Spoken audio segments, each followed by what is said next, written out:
Bonjour à tous et à tous, je suis ravi de vous retrouver pour cette nouvelle chronique littéraire sur 42 TV et aujourd'hui, ravi également d'accueillir un copain, on va dire, Renaud Martellino. Et peux-tu te présenter, parler de tes passions voilà, Déjà, l'écriture n'est pas l'activité principale, d'accord, parce que je suis éducateur sportif, donc ça n'a rien à voir. Et puis après, j'ai fait le choix dans mon boulot de m'organiser pour essayer de me libérer de plus en plus de temps, pour être, on va dire, pratiquement à mi-temps dans mon boulot et de plus en plus me diriger vers la lecture et puis l'écriture surtout.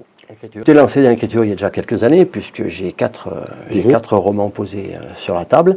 Et comment ça t'est venu? Et le déclic, il est venu, il a apparu comment? Bon, d'abord, j'ai toujours aimé écrire, parce que quand j'étais interne, quand j'étais au collège, j'étais interne. Donc le soir déjà, je me m'amusais à écrire une petite histoire. Et les copains, chaque soir, me disaient, tiens, est-ce que tu as écrit la suite? Donc je me forçais, entre guillemets, à écrire la suite de l'histoire. Donc ça occupait un peu les internes, on va dire. Puis après, bon, c'était une pause comme plein de gens. Et ensuite, pendant 14 ans, j'ai été auteur et chanteur dans un groupe. Donc voilà, donc j'écrivais les textes. Donc le Covid est passé par là. Donc les festivals, les concerts ont été dans un premier temps reportés. Et finalement, ça a été annulé parce que c'était trop long. Et vu que j'écrivais les textes, j'ai dit, bah écoutez, moi ce que je veux faire, je vais continuer à écrire, mais en prose, pas essayer de faire des textes de chansons. Et il y avait un concours de nouvelles qui était à Toulouse, où il n'y avait aucune contrainte si ce n'était 30 pages maximum. Il n'y avait pas de thème, de début d'histoire ou de fin d'histoire, comme on le voit souvent. Voilà, mais c'était juste 30 pages, donc je l'ai fait. Bon, j'ai eu un prix, donc c'est pas le Goncourt, comme je disais, mais on se dit au moins des gens qui aiment. Et vu que c'était une nouvelle ouverte, donc des amis auteurs m'ont dit, bah, écoute, ce serait bien qu'on connaisse la suite. Et du coup, c'est devenu un roman qui s'appelait Kirkira, qui est l'île de Corfou. Ça m'a donné envie de continuer, d'en écrire un deuxième, troisième, etc. Donc tu me disais que dans ton emploi du temps, enfin, tu étais à mi-temps sur ton activité professionnelle et mi-temps sur l'écriture. Et dans cette partie écriture, tu t'organises comment? Alors, je suis au boulot le lundi et le mardi, donc de 9h à 21h, donc ça limite. Le mardi pareil, le mercredi matin. Donc j'écris de 6h à 9h moins 10 à peu près. Et après, j'ai beaucoup plus de temps à partir du mercredi midi. J'écris en général, alors j'écris quand j'ai toute une journée, j'écris dans 2-3 lieux différents.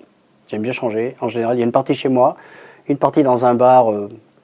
J'essaie de trouver un bar où je connais personne, c'est plus simple. Et après, j'essaie d'aller aussi à la médiathèque pour écrire de temps en temps. J'aime bien me mettre dans un coin. Et puis surtout en déambulation, quoi. Je suis très moto, donc j'écris. J'amène l'ordi et les bouquins avec moi et je pars. Et je m'arrête dans un village, dès que je vois qu'il y a une jolie terrasse de café, je m'arrête, je me pose. Je prends un café, j'écris 1 heure, 1 heure et demie et je repars. Allez, on va parler un petit peu de ton livre, peut-être du dernier. En général, entre l'idée et le mot de la fin, combien de temps est-ce que Je suis en train d'en écrire un où j'y suis depuis déjà 2 ans, donc c'est beaucoup plus long pour tout un tas de raisons. Sinon, mes livres étant assez minces, ils font autour de 200 pages, j'avoue que entre l'idée et le livre, il y a à peu près 18 mois. Ce qui est plus dur, c'est de mettre le mot fin, quoi, parce que... Pas facile. Plus on relit le livre avant de mettre fin, et puis on s'aperçoit que moi, plus ça va, et plus... Quand je ne supporte plus, que je ne peux plus voir ce bouquin, je me dis stop, il faut arrêter, passer à autre chose. Eh bien, tiens, puisqu'on est sur ce mot fin, qu'est-ce que tu ressens quand tu arrives justement à ce mot fin? Il y a de la fierté, il y a un vertige? Non, je suis content, parce qu'encore une fois, j'arrête quand je me dis j'en ai marre.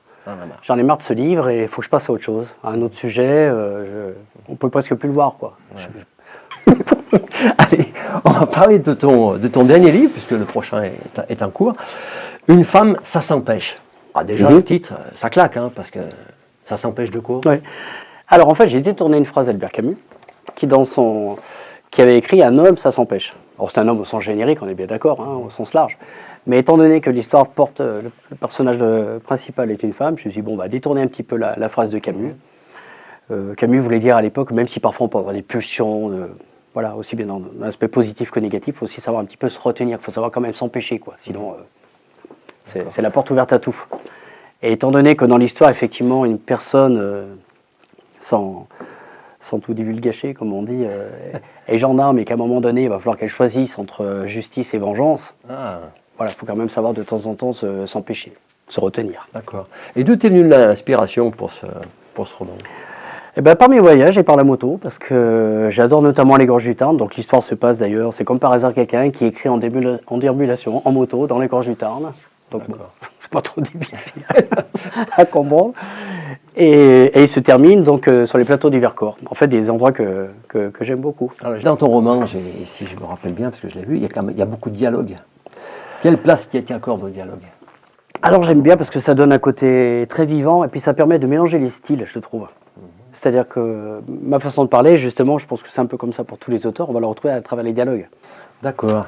Et si on parlait un petit peu des dédicaces, hein, quand tu es en salon ou dans une librairie, tu les construis comment? En fonction de la personne ou tu as des phrases un peu types? Oui, alors après, tout dépend si c'est une personne qu'on connaît, si c'est une personne avec laquelle on a discuté. Alors c'est vrai que quand on fait une dédicace qui n'est pas une dédicace libre, on l'a tous fait, nous. Enfin, moi j'étais encore à un salon en tant que visiteur ce week-end à Nîmes, et quand on discute un bon moment avec la personne, et puis qu'après on parle des projets de sa personne et qu'elle fait une dédicace personnalisée, c'est le cas de dire, bon, c'est toujours plus intéressant que mettre une dédicace bateau, Oui, quoi.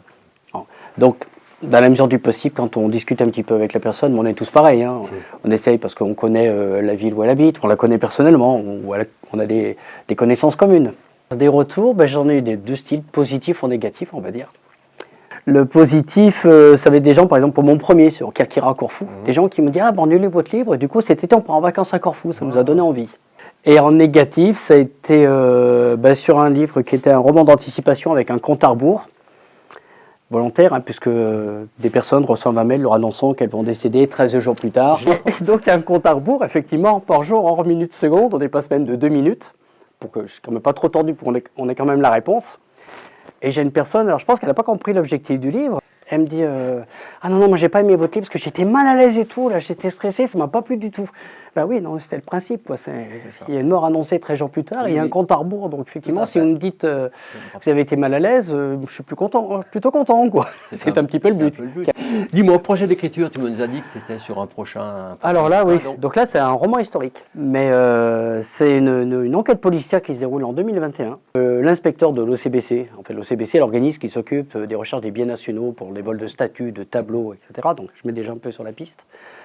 Se dit qu'en se plongeant dans la vie du consulat, du Premier Empire, donc on va dire de Napoléon Bonaparte pour aller vite, peut-être qu'il va trouver la piste qui lui permettra de résoudre l'enquête qui se déroule en 2021.